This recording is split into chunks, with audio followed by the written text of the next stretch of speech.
to have kept you, but I've inspected the body more closely. Our interview can proceed. Perkins, bring in Charles' personnel facts. Where would you like them, Inspector? Set them down on the mantelpiece. As you wish, Inspector.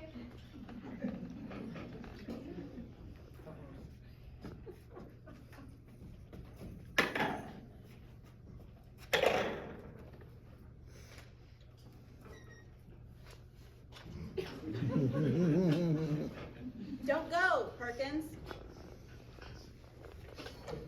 I'd like to ask you a few questions first.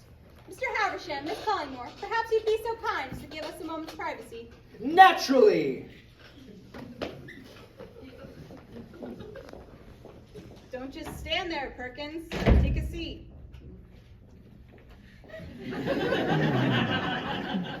I don't smoke.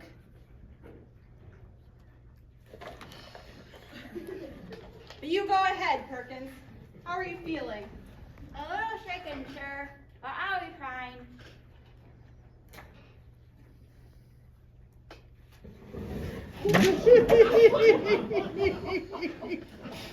You were close with Charles Haversham?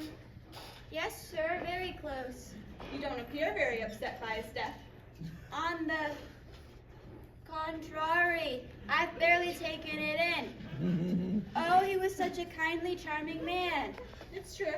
You've met him? Once, briefly, at the local police station. Evening, Inspector. Once, briefly, at the local police station. Of course you didn't notice. Police station, he came Oh, in. Radlin. He came in as a consultant on a fraud case I was working on. I see. How long have you been working at Haversham Manor? 80 years. 80? 8 years. 8 years. And have you enjoyed your time here? My time at Haversham Manor has been a joy. I feel that since I've come here, I have been seen not only as a butler, but as a close friend, a confidant. If you need me, I'll be in my quarters. Exit. Exit. Exit. You'd be so kind as to send in Florence Collingmore on your way out. No need. I'm already here. Don't ask too much of me, Inspector. I feel French in this class. Don't harass her, Carter. She's been through a lot tonight. At last, Collingmore, you found the pencil? Yes, Inspector. Thank you. And my notebook. I knew I left that somewhere. Now I must speak to Miss Collingmore alone. Very well. If you excuse me, I'll be in the library, Florence. Don't fret, Miss Collingmore. My questions will be brief and straight to the point, and then perhaps you can get some rest. Firstly, how old are you, Miss Collingmore? 21. I'll make note of that.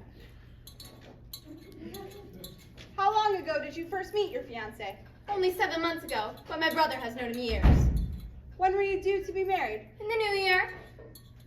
Well, I think that's enough notes for now, Miss Collingmore. Did you... When you love someone, Inspector, there's no such thing as rushing.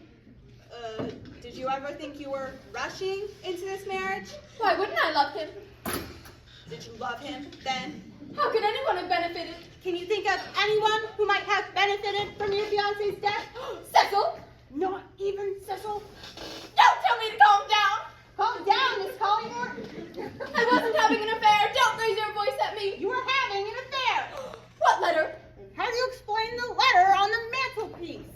I didn't write that letter. You wrote that letter. You read my letter. Where did you find it? Addressed to Cecil, written in your hand, declaring your love for him and how the thought of marrying Charles repulsed you. Charles read it. You read my letter? Where did you find it? In Charles' pocket. Charles read it. Then it was suicide. Or a murder conceived by you and Cecil Haversham so you could run away together. How could you say such a thing? It's true.